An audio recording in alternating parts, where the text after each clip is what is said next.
ni former President Rodrigo Duterte. At matagal na silang magkaibigan, medyo malayo ang pinagdaanan nilang dalawa. At lagi naman silang kasama kahit noon pa.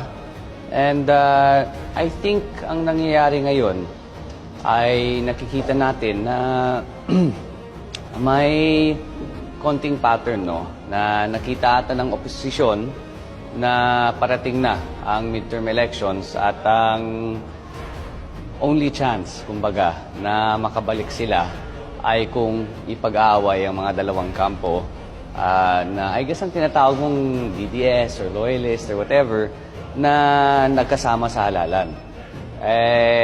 Alam naman natin na ang resulta doon ay ang naging 31.8, 31.7 million na boto. Na alam naman natin kung mauulit yan sa 2025, wala silang pag-asa na bumalik. So I think that's part of it. That's why ang dami kong nakikitang interview na with opposition identified personalities na nagsasabi may naghiwalay na yung mga iba't ibang kampo na magkasama noon. I think that's all an attempt to really create divisions within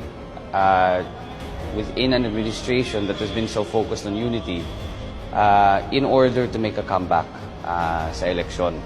And sa totoo lang, sa resulta na nangyari nung 2022, sa napakalaking agwat, I think it's safe to say naman na ang tinatawag nating oposisyon na lumaban nung 2022 ay hindi ko naman sasabihin na wala na, pero medyo mahina sa ngayon.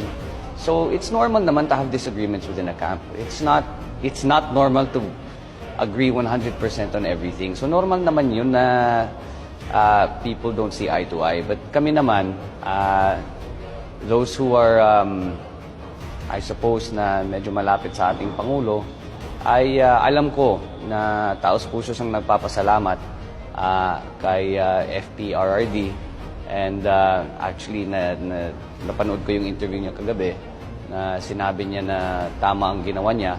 At nagpapasalamat din ako sa kanya dahil I think also in his first year as president, I think 15 or 16 foreign trips ang ginawa niya. So alam niya kung gaano kahalaga ang pag-iikot at magpapakilala sa ating mga kasama sa iba't ibang bansa. So yan din ang ginagawa ng ating Pangulo, and it looks like it's been yielding positive results naman in terms of geopolitical progress, in terms of the investment pledges that he is bringing, and of course these other factors that come in through official working visits or the various state. Thanks for watching.